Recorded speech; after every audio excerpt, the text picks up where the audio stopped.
So student, up to this we have discussed I is equal to I1 plus I2, total current is total voltage by total resistance. I1, what is the potential difference across I1? We have discussed V, resistance is R1, we are using this formula. I2, V by R2. If you take V common from both sides, this will cancel out, you will get 1 by R equivalent is equal to 1 by R1 plus 1 by R2. So this is the formula for equivalent resistance for 2 resistor.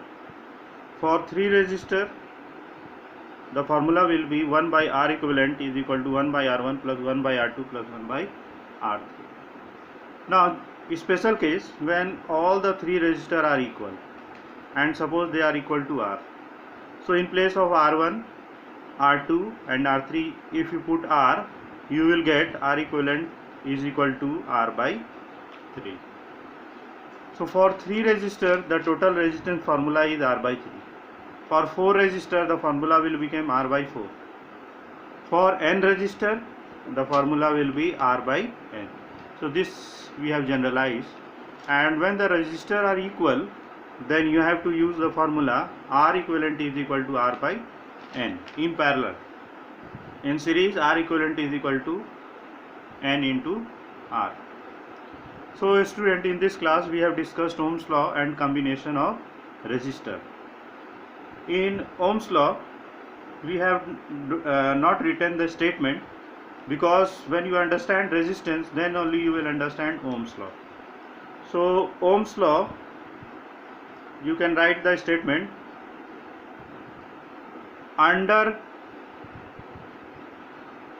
unvariance physical condition, means if there is physical condition are constant. Physical condition means temperature, particularly temperature we are taking, pressure, density, humidity, if these are constant.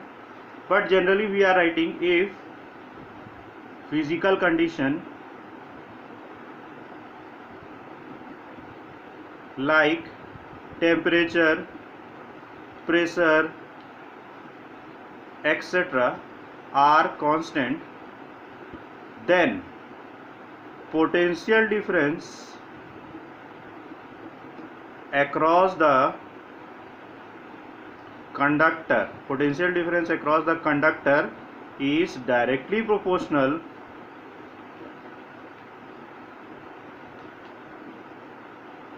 to the current flowing through it. So student, in when you are writing Ohm's law, you have to write temperature remain constant, because when temperature changes, we have seen resistance also change, means the ratio of V by R will be also variable. So there is necessary condition that temperature must be constant, otherwise the ratio of V by I will change with time. Clear? So when you are drawing graph for Ohm's law, this is suppose V, this is I, you will get a straight line.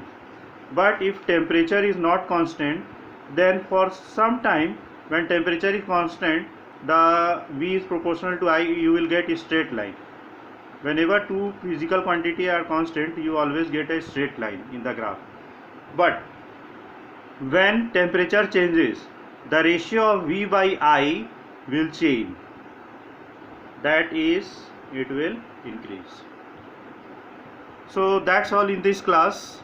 In the next class we will see from the graph how we will try to solve the questions related to VI graph and some question on the combination of resistance.